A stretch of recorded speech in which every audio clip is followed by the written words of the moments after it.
Hello guys, कैसे हैं आप लोग। आशा करता हूँ बहुत अच्छा कर रहे होंगे। ये वीडियो मैं स्पेशली एसएससी सीजीएल 2025 को जो एस्पिरेंट्स टारगेट कर रहे हैं उनके लिए बना रहा हूँ, जो आरआरबी एनटीपीसी 2024 को भी साथ में तैयारी करना चाहते हैं। ठीक है, इस वीडियो में इन चीज़ों के बारे में डिस्कस करेंगे। डिस्कशन कौन कर रहा है, जिनको पता नहीं है, मैं अपने बारे में ब्रीफ इंट्रो दे देता हूँ। मेरा नाम शंकर शेषमा है। इस चैनल को मैंने एसएससी के गाइड के लिए बनाया था, प्लस रेलवे के भी वीडियोज में बनाता हूँ, जो कॉमन सब्जेक्ट वाले कॉमन टॉपिक्स है और कॉमन सिलेबस के जो रिक्रूटमेंट है उसके बारे में। मैं जीएसटी एंड कस्टम इंस्पेक्टर कार्यरत हूँ दिल्ली में। पहले मैं सब इंस्पेक्टर दिल्ली पुलिस में था, जो कि मैंने रिजाइन देके ये वाला ज्वाइन कर लिया। इसमें क्या डिस्कस करेंगे, देखो, एक तो सिलेबस को हम डिटेल में डिस्कस करेंगे कि क्या क्या डिफरेंस है, क्या कॉमन टॉपिक्स है, हम कैसे इसको लेके चल सकते हैं। ठीक है, प्लस जैसे मान लो 8 घंटे आप तैयारी कर रहे हो, तो किस हिसाब से अपना टाइम डिवाइड करना है कि दोनों एग्जाम को इक्वली ले ले।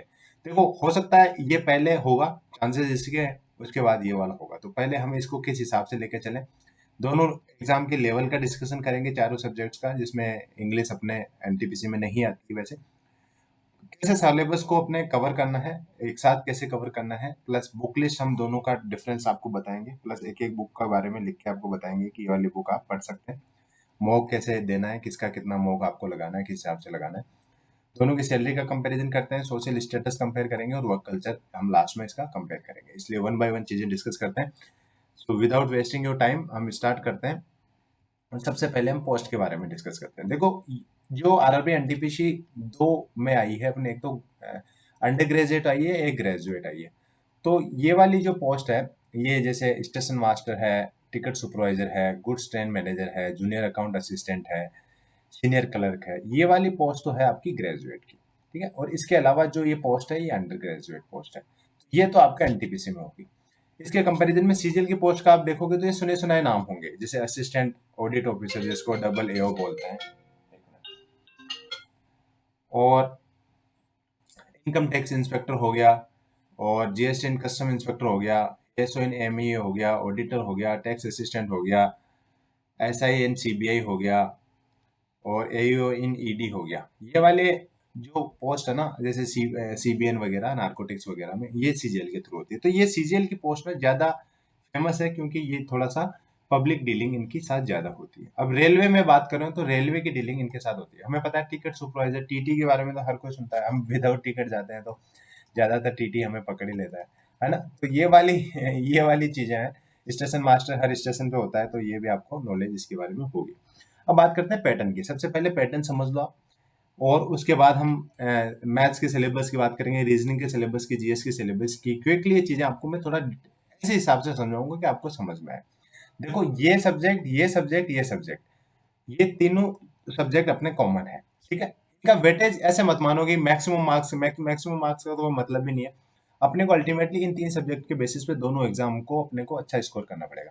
इसमें सिर्फ इंग्लिश अच्छी एक्स्ट्रा आती है, जिनकी इंग्लिश वीक है, जिनकी इंग्लिश वीक है वो ये वाला एग्जाम प्रायोरिटी दे सकते हैं। लेकिन इंग्लिश वीक मतलब क्या है, देखो, मेरा हिंदी मीडियम इंग्लिश था, लेकिन मतलब हिंदी मीडियम था मेरा, फिर भी मेरे सीजीएल में अ, वैसे रो तो 190 के आसपास थे, 200 में से नॉर्मलाइज 198 स्कोर था आउट ऑफ 200। मतलब कोई मायने नहीं रखता आपका कितना वीक है, बस आपको थोड़ा सा टाइम से रिवाइज करना पड़ेगा। तो आप, हो सकता है इन तीन सब्जेक्ट को लेके पहले ट्राई कर लो। आरआरबी एनटीपीसी अपना 2024 पहले होगा, तो इस हिसाब से पहले हम इसके ट्राई करेंगे, और जब इसका एग्जाम निकल जाएगा तो फिर हम हमारा फोकस मेन इंग्लिश पे आ जाएगा। ठीक है, तो ये वाली चीजें आपको करके चलनी है। ये टियर 1 है, ये क्वालिफाइंग ओनली है। स्टेज 1 है, ये भी क्वालिफाइंग ओनली है, अपना आरआरबी एनटीपीसी का भी। उसके बाद सीजीएल के पैटर्न 2 की बात करूंगे, दोनों सब्जेक्ट ही आएंगे, चारों, मतलब चारों सब्जेक्ट ही आएंगे, 2 सेक्शन में बांट दिए जाते हैं इनको। और ये मार्क्स जुड़ते हैं, 390 नंबर का पेपर होगा आपका। और वैसे ही आपका इधर 120 नंबर का पेपर होगा, जिसके मार्क्स यहाँ पे जुड़ेंगे। बस एनटीपीसी का एक है कि यहाँ पे मेडिकल आईज के स्पेशली सीजीएल से हार्ड होता है थोड़ा सा, ये चीज आप ध्यान रखना। सीजीएल का जो मेडिकल है इतना हार्ड नहीं होता। कुछ पोस्ट है जैसे अपने इनकम टैक्स इंस्पेक्टर का भी नहीं, just GST and custom inspector है, ऐसा इन सीबीआई है, नार्कोटिक्स वाले, इनमें थोड़ा सा मेडिकल आपका होता है, बाकी इसमें ज्यादा मेडिकल आपका नहीं होता। सिलेबस की बात करूं, मैथ्स में देखो, नंबर सिस्टम दोनों साइड आपको मिल रहा है। ठीक है, उसके बाद रेशियो प्रोपोर्शन आपको मिल रहा है, एलसीएम एचसीएफ मिल रहा है, SIM percentage, interest, profit loss, discount, ये सारा कुछ कॉमन है। पार्टनरशिप इसमें नहीं है, इसमें है।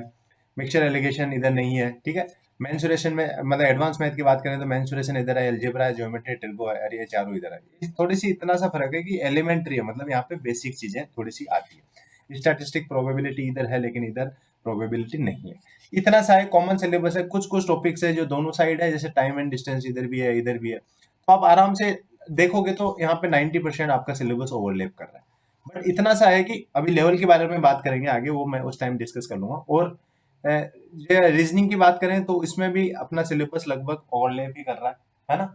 तो इस हिसाब से हम देख सकते हैं, जैसे एनालॉजी है, उसके बाद अल्फाबेटिक सीरीज है, और किसकी बात करूं मैं, अपने यहाँ पे सीरीज यहाँ पे भी आ गई, देखो कोडिंग डिकोडिंग यहाँ पर भी है। कोडिंग डिकोडिंग इधर भी होगा शायद, मैंने देखा था कहीं, नहीं है शायद इस साइड। बट अल्टीमेटली जो अपना है रीजनिंग है, और न्यूमेरिकल है, प्लस यहाँ पे फोल्डिंग पेपर वाले ज्यादा क्वेश्चंस पूछे जाते हैं। तो कंपैरिजन करूँ तो सीजीएल का भी थोड़ा सा ये कैलकुलेटिव आते हैं, जो जैसे अपने एनालॉजी वाला पेपर आ गया, क्लासिफिकेशन जो आ गए, प्लस सीरीज वगैरह के क्वेश्चंस थोड़े से हार्ड पड़ते हैं, जबकि यहाँ पे थोड़े से कंपेरेटिवली इजी आते हैं। ठीक है, वो तो हम लेवल में डिस्कस कर लेंगे। जीएस में बात करें तो देखो, जीएस का पेपर अपना जो सीजीएल का है वो बहुत थोड़ा वाइड दे रखा है। जैसे हिस्ट्री लिख दिया, कल्चर लिख दिया, ज्योग्राफी लिख दी, इकोनॉमिक लिख दी, साइंस लिख दी, जनरल पॉलिसी, साइंटिफिक रिसर्च आ गया, करंट इवेंट्स की नॉलेज के बारे में बता दिया। जबकि आरआरबी एनटीपीसी ने स्पेसिफिक बहुत सारी चीजें लिखी है। देखो, नेशनल इंपॉर्टेंस के वो game and sports, art and culture of India, monuments के बारे में, जनरल साइंस, साइंस थोड़ा सा वेटेज अच्छा लगता है यहाँ पे, फिर हिस्ट्री, फिजिकल फिजिक्स वगैरह, फिजिकल ज्योग्राफी, सॉरी फिजिक्स क्या, इंडियन पॉलिटी, साइंटिफिक नॉलेज के यहाँ पे, और ये सारे जो थोड़ा सा डिटेल में है, तो कहीं ना कहीं इसका वेटेज भी ज्यादा है। यहाँ पे आपके 50 मार्क्स देखने को मिलेंगे सीबीटी 2 में, जबकि यहाँ पे थोड़े से वेटेज, सबसे कम वेटेज अपना जीएस का यहाँ पे है। ठीक है, ये डिफरेंस यहाँ पे देखने को मिलेगा। इंग्लिश इसमें आती है, इसमें नहीं आती। ठीक है, तो अपना वही टारगेट है, पहले एनटीपीसी हम करेंगे, उसके बाद इंग्लिश के लिए हम सीजीएल करेंगे। ठीक है, यही चीज है। उसके बाद एग्जाम लेवल की बात करें तो एग्जाम लेवल देखो कैसा है। मैथ्स ओवरऑल एग्जाम लेवल की पहले बता देता हूं। तो ओवरऑल एग्जाम लेवल की बात करें तो एसएससी सीजीएल थोड़ा हार्ड पड़ता है आरआरबी एनटीपी से। कंपटीशन वाइज बात कर लो चाहे पेपर वाइज बात कर लो, ये एसएससी सीजीएल का हार्ड पड़ता है। तो आप पहले ये टारगेट करोगे, उसके बाद इस पे मूव करोगे तो आपको चीजें आसान लगेगी थोड़ी सी, है ना। उसके बाद मैथ्स की बात करो तो सीजीएल में मॉडरेट पूछी जाती है, एनटीपीसी में इजी पूछी जाती है। रीजनिंग भी यहाँ पे मॉडरेट, यहाँ पे इजी। जीके यहाँ पे हार्ड पूछी जाती है, यहाँ पे मॉडरेट पूछी जाती है। तो इससे आप पता लगा सकते हो। प्लस यहाँ पे एक एडिशनल सब्जेक्ट है इंग्लिश, जिसमें काफी लोगों को डर लगता है, तो ये यहाँ पे बिल्कुल भी अपना नहीं पूछा जाता। तो एग्जाम लेवल का आपको आइडिया लग गया। अब मॉक के बारे में बता देता हूँ। देखो, सीजीएल में मॉक ज्यादा लगाने हैं आपको, सीजीएल में मॉक ज्यादा लगाने हैं आपको, जबकि एनटीपीसी में जैसे आप टोटल 10 मॉक लगा रहे हो, तो शुरू में जैसे सिलेबस जब तक नहीं होता है तो दोनों में मॉक नहीं लगाने। जैसे 10 मॉक लगा रहे हो तो 7 इसके लगा लो, 3 इसके लगा लो, ऐसे करके आप रेशियो लेके चल सकते हो। इसमें मॉक के साथ साथ आपको क्या करना है, जो पीवाईक्यू है ना, ये ज्यादा रिपीट होते हैं यहाँ पे। रिपीटेड पीवाईक्यू जो आते हैं ना, वो रेलवे के एग्जाम के पीवाईक्यू यहाँ पे रिपीट होते हैं, जबकि एसएससी सीजीएल में ऐसा नहीं है। यहाँ पे पीवाईक्यू रिपीट नहीं होते, यहाँ पे पीवाईक्यू का पैटर्न रिपीट होता है, लेकिन PYQ as it is repeat नहीं होते। यहाँ पे जीएस के भी पीवाईक्यू रिपीट नहीं होते, बट यहाँ पे जीएस के पीवाईक्यू आपको देखने को मिलेंगे। जो भी आप एलपी है, ग्रुप डी है ना, ग्रुप डी है, वैसे वाले आप देखोगे। एनटीपीसी का है पेपर, उसके बाद एसआई का जो आरपीएफ एसआई का पेपर है, आरपीएफ एसआई का पेपर है, इनके जो पीआईक्यू है वो रिपीट होता है। ठीक है, अब आगे बढ़ने से पहले देखो, मैं मॉक के बारे में बता रहा था, तो टेक्स्ट बुक पे आप ले सकते हैं, दोनों का आपका मिलेगा यहाँ पे। एनटीपीसी के भी बहुत मॉक है यहाँ पे, सीजीएल के भी बहुत मॉक है, एसएससी के तो सारे एग्जाम के बहुत मॉक है यहाँ पे। तो आप दे सकते हैं। ये एंड ऑफ सीजन सेल आ रही है यहाँ पे 28 से 30 सितंबर, और ऑफर आपका लाइव होगा 28 सितंबर को। अच्छा खासा यहाँ पे प्राइस ड्रॉप है, लगभग जैसे जनरली 600-700 इसका फीस होता है, तो ये 300 200-300 में आपको मिलेगा। तो आप ये वाली टाइमलाइन सेव करके रखें। मेरा कूपन कोड यूज करेंगे तो जितना भी ऑफ आ रहा है उसमें भी 13% का ऑफ आपको एक्स्ट्रा मिलेगा। ट्रू यूज करेंगे मेरा कूपन कोड तो इसमें ये मिल जाएगा। और काफी बच्चे यहाँ पे, काफी एस्पिरेंट्स यहाँ पे मॉक अटेम्प्ट करते हैं, तो आप इसका पास प्रो लें। साल भर में 200-300 रुपये में कोई बड़ी बात नहीं है, आप आराम से डेली मॉक इस पे लगा सकते हैं। प्रीवियस ईयर के क्विज वगैरह भी यहाँ पे दे सकते हैं, प्लस कई सारे ऑप्शंस और भी यहाँ पे है, पास प्रो में आप ये ले सकते हैं। ठीक है, उसके बाद बुक्स की बात करूँ, देखो इनके जो पीवाईक्यू बुक्स है वो दोनों डिफरेंट है। इसमें पीवाईक्यू बुक आपकी किरण की आ सकती है, पिनाकल की आ सकती है, और भी कोई पब्लिकेशंस के आप ले रहे हो तो आप वो ले सकते हैं। इसमें पीवाईक्यू आपको एसएससी सीजीएल एसएससी के एग्जाम्स के पीवाईक्यू लगाने हैं, सारे एसएससी के एग्जाम्स के जो लेटेस्ट है 2018 के बाद के एग्जाम्स के पीवाईक्यू आपको करने हैं जाने जाने। इसमें आरआरबी रेलवे के एग्जाम के पीवाईक्यू आपको करने हैं यहाँ पे। रेलवे के एग्जाम में सारे रेलवे के बता दिए मैंने, एएलपी हो गया, उसमें ग्रुप डी भी हो गया इसमें, ठीक है। उसके बाद आरपीएफ एसआई के भी आप कर सकते हैं, और उसके बाद एनटीपीसी के तो आपको करने ही करने हैं। सीबीटी 1 सीबीटी 2 जो हुआ है 2021 में हुआ है शायद ही, इसके तो पेपर आपको करने ही करने। सेम केस है रीजनिंग का, किरण पिनाकल की पीवाईक्यू ले लो यहाँ पे आप, और यहाँ पे भी किरण पीवाईक्यू जो भी आपको बेटर लग रही है वाले आप यहाँ ले सकते हैं, ठीक है। दोनों का पीवाईक्यू करना। इसमें क्या लूसेंट का काम है, घटना चक्कर है, इनसे तो बेसिक बनेगा आपका। घटना चक्कर की एक बुक आती है, लूसेंट की बुक आती है, यहाँ पे भी लूसेंट घटना चक्कर, ठीक है। अब इसमें देखो ये कॉमन है, दोनों में ये सेम कॉमन है, ये बेसिक बुक है जो आपको लेके चलनी है, ठीक है। इसमें जो पीवाईक्यू वाली है वो इतना मैटर नहीं करती, इसमें पीवाईक्यू की बुक आपको लेनी है, क्वेश्चंस की स्टैटिक बुक आपको लेनी है, रेलवे के जो संदर्भ में आती है वो वाली आपको यहाँ पे लेनी है, ठीक है। यहाँ पे इंग्लिश की बुक एक्स्ट्रा आएगी आपकी, ग्रामर की बुक आएगी जैसे एसपी बख्शी या नीतू सिंह मैम की आएगी, प्लस उसमें उसके बाद आपकी वोकैब की बुक भी आएगी, जैसे ब्लैक बुक हो गई, वर्ड पावर मैडीजी हो गई, और मनीषा बंसल मैम की एक बुक आती है, ऐसी वाली बुक्स है, यहाँ पे इसकी नीड नहीं है। तो लगभग आपके सीबीटी 1 सीबीटी 2 के पेपर की एक बुक हो जाएगी, एक पीआईक्यू की बुक हो जाएगी, मैथ्स रीजनिंग दोनों, और जीएस भी उसमें आ जाएगा, ठीक है। और एक लूसेंट प्लस घटना चक्कर, और इसमें एक आप और एक एडिशनल रेलवे की जीके की आप बुक ले सकते हैं। इतना सा फर्क है इन दोनों में। बस यहाँ पे कॉमन क्या है, बुक्स का कॉमन सिर्फ जीके आपका जीएस पड़ेगा, बाकी कॉमन नहीं है। आरआरबी एनटीपीसी में एक चीज आप कर सकते हैं, सीएचएसएल के पेपर आप यहाँ पे लगा सकते हैं, क्योंकि इस लेवल का पेपर कहीं ना कहीं आपको देखने को मिलेगा। वैसे सीएचएसएल सीजीएल प्रीलिम्स तो लगभग इक्वल लेवल का यहाँ पे देखने को मिलता है हमें, ठीक है।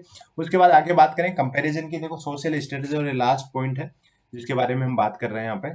तो सोशल स्टेटस वाइज देखो, ये जो सीजीएल की है ना, जैसे इनकम टैक्स इंस्पेक्टर हो गई, एक्साइज इंस्पेक्टर जैसे जीएसटी इंस्पेक्टर हो गई, और उसके बाद आपका सीबीआई हो गया है ना, सीबीआई हो गया, नारकोटिक्स वाला हो गया, उसके बाद एएसओ हो गए सीएसएस में, एमईए में, सीएसएस में।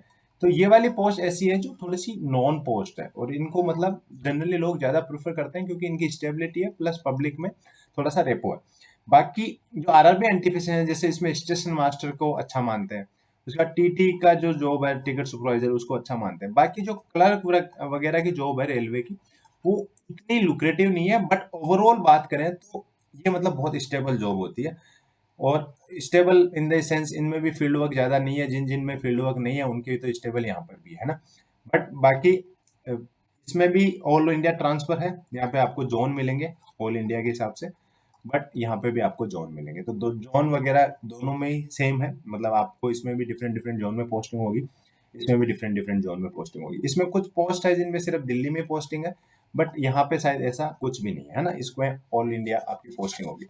जबकि आरआरबी एनटीपीसी में एक चीज है जो वर्क कल्चर में बता देता हूँ, इसमें रूरल बहुत ज्यादा रूरल में भी पोस्टिंग यहाँ पे होती है, जबकि ऐसा इसमें नहीं है ना। सीजीएल में ऐसा कुछ नहीं है। वर्क कल्चर की बात करूँ, थोड़ा सा ये डायनामिक वर्क कल्चर यहाँ पे ज्यादा देखने को मिलेगा, क्योंकि मेजर सिटीज में इनकी पोस्ट होती है ज्यादातर एसएससी सीजीएल वाले इंस्पेक्टर वगैरह की। बल्कि यहाँ पे तो गांव देहात में भी एक स्टेशन मास्टर तो वहाँ पे भी पोस्टिंग हो जाएगी, है ना। और जो कि थोड़ा सा इसका ड्रॉबैक है। उसके बाद सैलरी के कंपैरिजन में ये ज्यादा आगे होता है, सीजीएल से सैलरी होती है रेलवे वालों की। ये रीजन बीइंग यहाँ पे अलाउंस के लिए सैलरी बनती है। वैसे बेसिक सैलरी की बात करें तो यहाँ पे ज्यादा मिलती है, जबकि अलाउंस वगैरह ऐड करोगे तो यहाँ पे, क्योंकि रेलवे का जो वर्क कल्चर है उसमें ओवर टाइम बहुत ज्यादा होता है ना। ओवर टाइम अगर आपका हो रहा है तो वहाँ पे ओवर टाइम के पैसे अच्छे मिलते हैं। तो सैलरी वाइज वैसे तो सीजीएल अच्छा है, बल्कि ओवर टाइम को जोड़ोगे तो आप यहाँ पे जुड़ेगी, तो वो देख लो। तो इस मामले में सीजीएल डेफिनेटली बेस्ट है, बट सीजीएल में बहुत ज्यादा कंपटीशन है जैसे मैंने आपको बताया। तो आप पहले जैसे 2024 तो इसका टारगेट करो, 2025 इसका टारगेट करो, तो तीन सब्जेक्ट इसके लेके चलो, फिर इसके बाद इधर मूव करना है हमें, है ना। ये वाली चीजें मैंने आपको बता दी है, और आशा करता हूँ आप बहुत अच्छा करेंगे दोनों एग्जाम में। और इसके बाद जो भी कोई डाउट है आपके इन इन चीज़ों में, आपके कोई भी डाउट है तो आप मुझे कमेंट करके बता सकते हैं, मैं उसका रिप्लाई करूंगा। और मुझे बताना कौन कौन इसकी तैयारी कर रहे हैं, तो वो सब मुझे कमेंट बॉक्स में कमेंट करके लिखना कि भैया मैं सीजीएल 2025 और एनटीपीसी 2024 साथ में लेके चल रहा हूँ। और ये कमेंट करके मुझे बताना, तो हम आगे भी आपके लिए कुछ कुछ अच्छे अच्छे वीडियोस प्लान करेंगे, ठीक है। ये चीज़ें आपको अच्छी लगी होगी, आशा करता हूँ आप इसकी बहुत अच्छे से तैयारी करेंगे। This is all in this video guys. Thank you, thanks for watching.